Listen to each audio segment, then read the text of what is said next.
माजी आमदार बालेराव सर आहेत. सर, खरं तर गेल्या अनेक वर्षांपासूनची ही मागणी होती. विविध राज्यांमध्ये ही उपवर्गीकरणाची जी पद्धत आहे ती लागू आहे, पण मग महाराष्ट्रच मागे आहे. तर काय नक्की या उपवर्गीकरणाच्या लागू होण्यामुळे फरक पडणार आहे? एकंदरीत समाजव्यवस्थेमध्ये काय फरक पडू शकतो? खरं तर हा अनुसूचित 59 जाती अबकड उपवर्गीकरणाचा विषय जो आहे तो कुठल्या एका महाराष्ट्रापुरता मर्यादित नाही आहे. हे पहिल्यांदा अनुसूचित जातीतील सर्वच समाज घटकांनी समजून घेण्याची अत्यंत गरज आहे. हे कुठल्या एका जातीसाठी विशेष करून ही डिमांड नाही आहे. आम्ही वारंवार सांगतोय. खरं तर आजचे तत्कालीन माजी मंत्री राजकुमार बडोले असतील, आजचे आमदार आहेत ते विधानसभेचे सदस्य आहेत. खरं तर मला या लोकांची कीव येते. विनाकारण जाती जातीमध्ये तणाव निर्माण करण्याचं महापाप राजकुमार बडोले हे करत आहेत आणि समाजामध्ये एक अराजकता माजवण्याचं महापाप त्याच्या हातून होत आहे. खरं तर आपण समदुःखी प्राणी आहोत. पूर्वाश्रमीचा महार, पूर्वाश्रमीचा मांग मातंग हे गावगाड्याच्या बाहेर, वेशीच्या बाहेर असलेले दोन समाज आहेत. 59 जातीपैकी अस्पृश्य समाज म्हणून गणल्या गेलेल्यापैकी 2 समाजाची त्या ठिकाणी वर्णी लागते. आणि अशा परिस्थितीमध्ये आजही पूर्वाश्रमीचा महार, आजही पूर्वाश्रमीचा मांग मातंग अत्यंत खितपत पडलेल्या अवस्थेत आहे. काय कळणार आहे ह्या नेत्यांना? हे जे मोठे मोठे लोक जे आता वेगवेगळ्या पद्धतीचं विरोधक म्हणून त्या ठिकाणी हे करतात, उपवर्गीकरणाचा विरोधाभास तयार करण्याचा प्रयत्न करतात, काही समाजातल्या काही भांडवलांना एकत्रित करून त्यांच्या तोंडून काही वधवण्याचा प्रयत्न करतात, हे थांबलं पाहिजे. परमपूज्य डॉक्टर बाबासाहेब आंबेडकरांनी धम्माची दीक्षा घेतली खरी, आणि त्यामध्ये तथागत गौतम बुद्धाचा जो विचार आहे, खऱ्या अर्थानं जर प्रज्ञाशील करुणा हे 3 जर तत्त्व जर आचरणात जर आणले तर मला वाटतंय सामाजिक लढाई कशाला म्हणतात हे समजून येईल. खरं तर हे उपवर्गीकरणाचा लढा एका जातीचा मर्यादित नसून हा अनुसूचित जातीतील अत्यंत पीडित असलेल्या, शोषित असलेल्या, अशिक्षित असलेल्या ज्या समाज घटकाचा जो विकास दडलेला आहे त्यांना हाताला धरून वर घेण्यासाठी ह्या उपवर्गीकरणाच्या लढ्यासाठी सबंध भारत देशाला आदेशित करण्यात आलेलं आहे. सुप्रीम कोर्टाच्या गाईडलाईन आहेत. हे कुणा एकट्या काय महाराष्ट्रातल्या कुठल्या काय मातंग समाजाने हा लढा उभा केलेला नाही आहे. मातंग समाज अग्रेसर भूमिकेनं सांगतोय की आम्ही पाठीमागे आहोत, आम्हाला थोडंसं वर येण्याची गरज आहे. आमचे समाजाचे नेते वेगवेगळे संघटना घेऊन त्या रस्त्यावर उतरत आहेत बिचारे, आणि त्यांची पोटतिडक काय की समाज आमचा पीडित आहे, शोषित आहे, शिक्षणापासून वंचित आहे, नोकरी धंद्यापासून वंचित आहे. ह्याला त्याचा कुठेतरी स्तर उंचावला पाहिजे, ही अपेक्षा आहे. आणि ह्या अपेक्षा मागणं ही संविधानिक बाबीनं काही गुन्हा आहे का? परंतु या ठिकाणी राजकुमार बडोले सारखा एक 5 वर्ष आमदार राहिलेला आहे, मंत्री राहिलेला आहे, आजही तो आमदार आहे.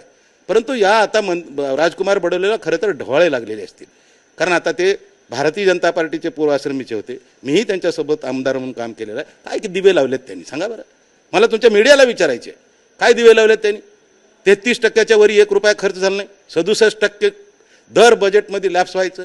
अशी परिस्थिती आता असताना जर आता तुम्ही जर समाजाचा पुळका दाखवताय का मंत्रिमंडळाचे डोहाळे लागलेत म्हणून काही समाजाला पुढं करून त्या ठिकाणी डाव साधण्याचा प्रयत्न करतात माहीत नाही. परंतु बरे असो, मी सर्वच दलित पुढाऱ्यांना माझी विनंती आहे की सर्वांनी या ठिकाणी संविधानिक पद्धतीनं तुम्ही विरोध करत असाल तर हरकत नाही, आमची काही तुम्हाला म्हणणं नाही आहे. परंतु विनाकारण टार्गेट करून मातंग समाजातील कार्यकर्त्यांना दोष देणं, समाजाला अर्वाच भाषेमध्ये बोलणं, धमक्या देण्याचे प्रकार चालवणं कशासाठी? काय तुम्हाला मिळणार आहे त्याच्यामध्ये? आणि कोणाच्या दुर्डीतलं काय तुमचं काय घ्यायला लागले कोण? अरे हे शासनाच्या तिजोरीतला जो काही सामाजिक हिस्सा आहे तो शासनाकडे मागणी करत आहोत. आम्ही संविधानिक पद्धतीने मागणी करत आहोत. कुण्या जातीला, कुण्या धर्माला, कुण्या कशाला काही देऊ नका वगैरे असा हा प्रकार नाही आहे. अत्यंत साधा भोळा समाज, असा अत्यंत अशिक्षित पद्धतीनं शोषित पडलेल्या समाजाला, सर्वच 59 जातीतील समाजाला त्या ठिकाणी वर येण्याची गरज आहे. त्यामध्ये मातंग समाज असेल, पूर्वाश्रमीचा महार असेल, चर्मकार असेल, ढोर काकया असेल, मांगारुडी असेल, बुरुड असेल, मेहतर असेल, वाल्मिक असेल, हिंदू खाटीक असेल, अशा ह्या सर्व समाजाचा विकास आणखीन झालेला नाही.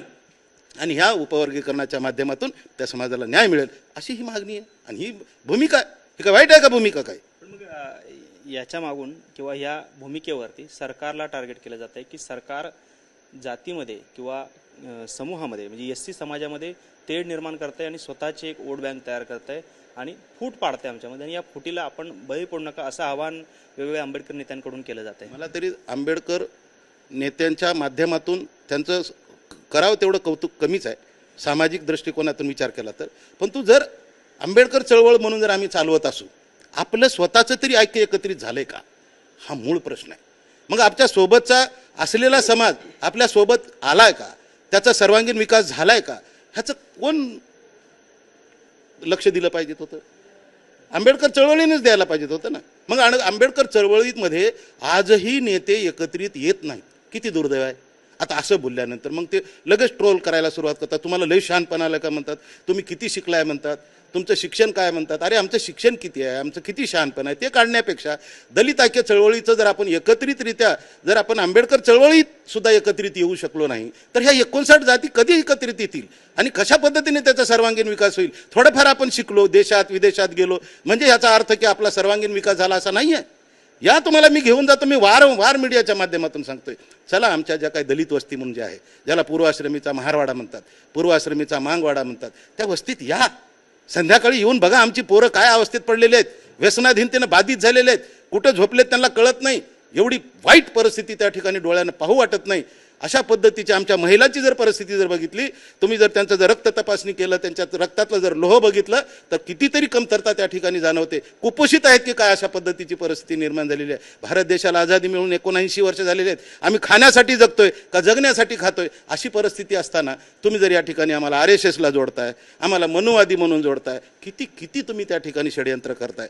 कुठला माणूस RSSच्या सोबत राहत नाही, कुठला माणूस कुठल्या देवळात जात नाही, म्हणून आम्हाला तुम्ही RSSच्या माध्यमातून मनुवाद्याच्या माध्यमातून टार्गेट करून काय मिळणार आहे. अरे हे गरीब समाज आहे, तुमचा भाऊ आहे, लहान मोठा भाऊ आहे. अस्पृश्य समाजामध्ये खरं तर आता आम्हाला वाईट वाटायला लागले की अनुसूचित जातीचं अबकड आरक्षण हे उपवर्गीकरण सुप्रीम कोर्टाच्या आदेशानुसार होते. खरं तर परमपूज्य डॉक्टर बाबासाहेब आंबेडकरांनी पूर्वाश्रमीचा महार आणि पूर्वाश्रमीचा मातंग फक्त गावाकुसाच्या बाहेर, वेशीच्या बाहेर असलेला समाज आहे. म्हणून जर आम्हाला त्या ठिकाणी जर अनुसूचित जातीमध्ये जर घातलं असेल तर त्यापेक्षा आम्हाला आता असं वाटतं की आम्हाला अनुसूचित जमातीमध्ये का नाही घातलं, शेड्यूल कास्टमध्ये का नाही घातलं. कारण एकमेव अशी जात आहे की इंग्रजाच्या काळामध्ये 1871 साली कायदा केला, पूर्वाश्रमीचा जो मांग हा गुन्हेगार जमात म्हणून घोषित केली. त्यामध्ये रामोशी असेल, आदिवासी असतील, त्याच्याबरोबर हा मातंग समाज आहे. आणि ह्या मातंग समाजाला भारत देशाला आझादी 1947ला मिळाली आणि आम्हाला आझादी कधी मिळाली माहिती आहे? 1952ला. अरे भारत देश आझाद होऊन जर मातंग समाजाला न्याय मिळाला नसेल, अशा पद्धतीचं शिक्षणापासून वंचित असेल, प्रत्येक गोष्टीपासून तो अशिक्षित असेल, अंधश्रद्धेत पडलेला असेल. होय तुम्ही सांगताय अंधश्रद्धा, होय आहे अंधश्रद्धा. आणि आरक्षण कशासाठी आहे मीडियानं सांगावं. परमपूज्य डॉक्टर बाबासाहेब आंबेडकरांनी शेड्यूल कास्ट आणि शेड्यूल ट्राईब कशासाठी काढलं? ज्या शोषित, पीडित, अस्पृश्य, वंचित समाजाचा विकास होऊ शकला नाही, अंधश्रद्धेत दडलेला आहे, त्याला समानता प्रस्थापित करण्यासाठी हे आरक्षण आहे. हे आरक्षण कुठल्या लोकसंख्येसाठी नाही आहे, हे आरक्षण कुठल्या धर्मासाठी नाही आहे, हे आरक्षण कुठल्या एका जातीसाठी नाही आहे. हे चांबड्याच्या निगडीत असलेल्या अस्पृश्य समाज समजला जात होता.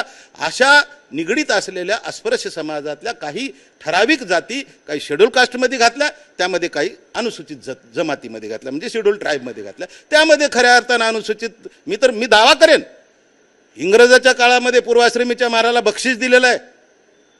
इंग्रजानं, ब्रिटिश सरकारनं महारवतनाच्या जमिनी, महारारोळ्याच्या जमिनी. मी वारंवार सांगतोय, ज्यावेळेस इंग्रजाच्या कालखंडामध्ये कुठल्याही पद्धतीचं तहसील, कलेक्टर वगैरे हे कचेऱ्या नव्हत्या, त्यावेळेस काय होतं विचार करून करा, अभ्यास करून बघा. असा अभ्यास करा म्हटलं की लगेच ट्रोल करायला सुरुवात करतात. काय करायला पाहिजे होतं? गावामध्ये पोलीस पाटील असेल तर तो फौजदारी गुन्हे त्या ठिकाणी हँडल करायचा, आणि जर महसुली विभाग असेल, प्रॉपर्टीचा विषय असेल तर तो पटवारी किंवा कुलकर्णी असायचा, आणि त्याचा कोतवाल कोण असायचा तर पूर्वाश्रमीचा महार असायचा. मग मला सांगा, जर फॉरवर्ड समाज म्हणून इंग्रजाच्या काळामध्ये जर त्यांना जर बक्षीस मिळत असेल आणि तुमच्याच सोबत असलेला अनुसूचित जातीतला जर मांग मातंग हा आदिवासीच्या धर्तीवर जीवन जगणारा असेल, खरं तर मी आजही दावे कसात सांगतो हे भांडणच व्हायला नव्हतं. जर हे अनुसूचित जातीमधून जर त्याला अनुसूचित जमातीमध्ये, शेड्यूल ट्राईबमध्ये टाकलं असतं तर हे भांडण झालं असतं का? आणि एकट्या पूर्वाश्रमीच्या दलित पुढाऱ्यांनी फक्त मातंगाला टार्गेट करून काय मिळणार आहे? काय मिळेल मला सांगा. मी तुम्हाला प्रश्न विचारतो मीडियाच्या माध्यमातून. अरे आम्ही मागतोय काय? तुमच्या घरातली प्रॉपर्टी मागत नाही, खिशातलं काही तुम्हाला द्या म्हणून सांगत नाही. रोटी म्हणतात ते बडोले साहेब, रोटी एक तुकड्याचे, एका रोटीचे तुकडे नाही करायचे, तुकडे नाही करायचे. अरे अख्खे खाऊन झालं ना. आता किती तुकडे करायचे तुम्हाला भाषा त्या ठिकाणी वाईट वाटायला लागले. मिळू द्या. जर तुम्हाला जर त्या ठिकाणी प्रगल्भ झालोय, आम्ही सुशिक्षित झालोय, अशा समाजातल्या किती लोकांनी आपला जातीचा दाखला तरी बदललाय का मला सांगा. अजून तोंडाने सांगतो आपण बौद्ध म्हणून, जातीवर मात्र त्या ठिकाणी हिंदू महार म्हणून लिहिताय आणि फक्त टार्गेट करता एका मातंग समाजाला. हे थांबलं पाहिजे. आमचा विकास होऊ द्या, आम्ही तुमच्यासोबत समुद्रात घेऊन चला, आम्ही येतो तुमच्यासोबत. आपण पाहतोय खरं तर या मातंग समाजाच्या मेळाव्यातून निर्धार जो आहे तो करण्यात आलेला आहे आणि मंत्रालयावरती मोर्चा काढण्याचा निर्धार जो आहे तो आता या मातंग समाजाच्या माध्यमातून करण्यात आले आपल्याला पाहायला मिळतो. कॅमेरामन विनोद मुनाबादकरसह सागर सुरवसे, TV9 मराठी, सोलापूर.